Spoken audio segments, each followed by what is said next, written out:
they're the regular height of like a regular upright.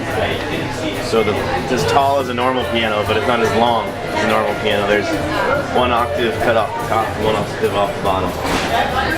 And they made them for train cars.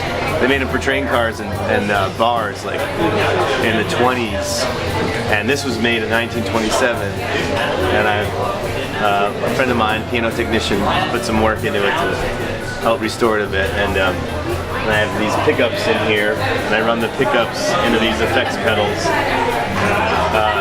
distortion and delay, and then run it into an amp, run the piano signal into an amp right here. This is a nice old Sears Silvertone amp, really great tremolo, really great old amp,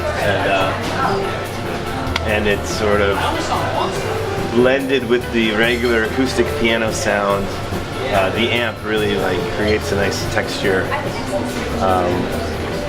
In addition to the warm, just regular acoustic sound of the piano, it adds a nice sort of fuzzy element, more of like, it almost sounds like it's coming out of an old record player, or you know. And the reason why this all started was because of making demos. Like I'd make demos at my house, and then I'd add reverb and delay to the piano and EQ it a little bit. And when I was about to go on the road, I thought, well, how am I going to do that live? I really like to get that sort of sound live, so I stuck a guitar pickup in the piano and ran the guitar pickup into these pedals and into an amp. And I was just blown away at how simple it was. It was so easy.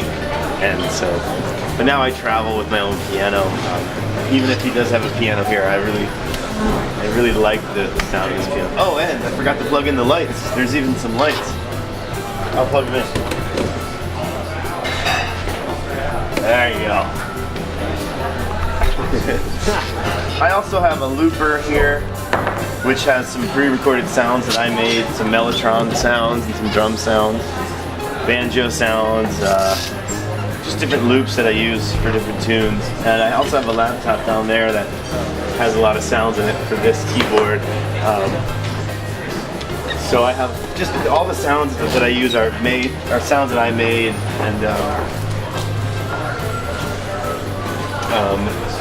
I'm not really not a big, I mean, some sounds in a computer are pretty cool, but I like making them myself, or using other keyboards and just sort of recording the other keyboards and then accessing them here.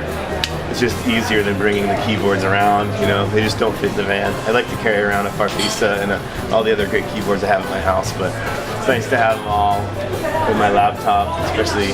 I even sample the keyboards I have at my house. But anyway, so that's the whole rig. A looper, some external sounds, and the amplified piano, as well as, you know, there's some just regular mics on the piano that capture the acoustic sound. That's pretty much it.